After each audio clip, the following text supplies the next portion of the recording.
Hey, Alan here, and I want to talk with you a little bit about tire pressure. It's a very critical issue in RVs. It's not like when you're driving your truck or your car. If your pressure is off a little bit, it's no big deal, typically. But in your RV, if your pressure is off a little bit, well, I had a blowout over a year ago, and I found out it's because my pressure was down only about 6 pounds, which I say only because, again, if it's a truck or a car, usually that's not going to cause a blowout, at least not very quickly. Whereas in the RV, it was a big deal. And a blowout in an RV is a very big deal because, again, it's not like there's a wheel well and the only thing that gets damaged is your tire and your rim. In the RV, there is a slide out in many cases above the tire, and the damage can be extensive. So I spent the summer at Steamboat Lake, and I was there from May until September.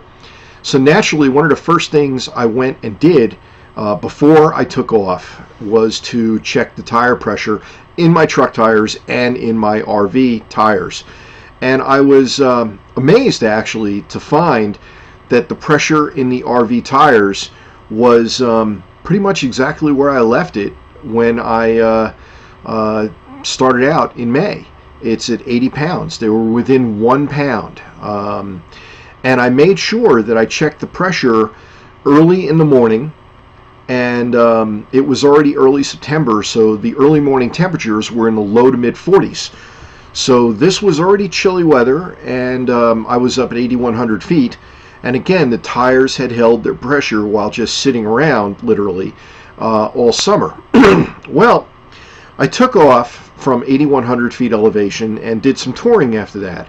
I crossed Rabbit Ears Pass, which means I crossed about 10,000 feet. I got into Walden, Colorado, and then worked my way into Wyoming, where in Wyoming I found myself at somewhat lower elevations. In fact, I was in a town where the elevation was only about 4,000 or 4,500 feet. And I said, you know what, it would be appropriate now. It's been about, I don't know, 3-4 weeks since I left Steamboat Lake to check the tire pressure. Lo and behold, they were all down 5 or 6 pounds. Now, I know the physicists out there are going to tell me that it's all in my head. But the reality is, those tires, which had not lost any pressure during the course of the summer and were checked with temperatures in the low 40s, the only variable was traveling 300 miles and traveling from 8,100 feet to about 4,000 feet, and the end result, I had lost 5 pounds of pressure or so in each tire. Obviously, I refilled them. So here's my message to you.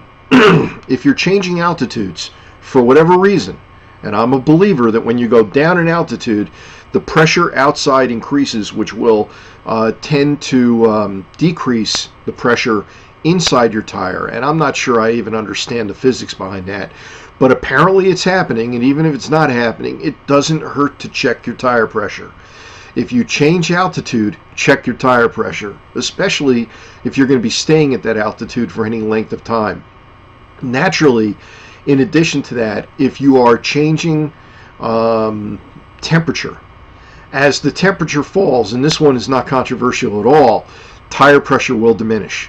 Now, in my case, when I checked the tire pressure and they had been down 5 pounds, the temperature was within a couple of degrees of being the same. But I remember reading one time, and this applies to cars, and it may be even more applicable to RVs. For every 10 degrees of temperature change, you'll change 1 pound of pressure. Drop it 10 degrees, you'll drop 1 pound. As we head through October, and I know this is being recorded in the middle of October, I know there's some very cold weather about to enter the United States. You want to make sure that if you're traveling around, you compensate for that. Check the tire pressure, do it at an hour where the sun has not been beating on the tires, do it when you haven't been driving, and make sure your tire pressure is as recommended by the manufacturer. Thank you. Oh, and if you're finding this on the internet and you want to see more stuff about RVacrossamerica.net, that's the website that I have for RVing, take a look at the link above me, click on it, and it'll bring you directly over to the website. Thank you. Alan Sills, you have a great day, and greetings from Lander, Wyoming.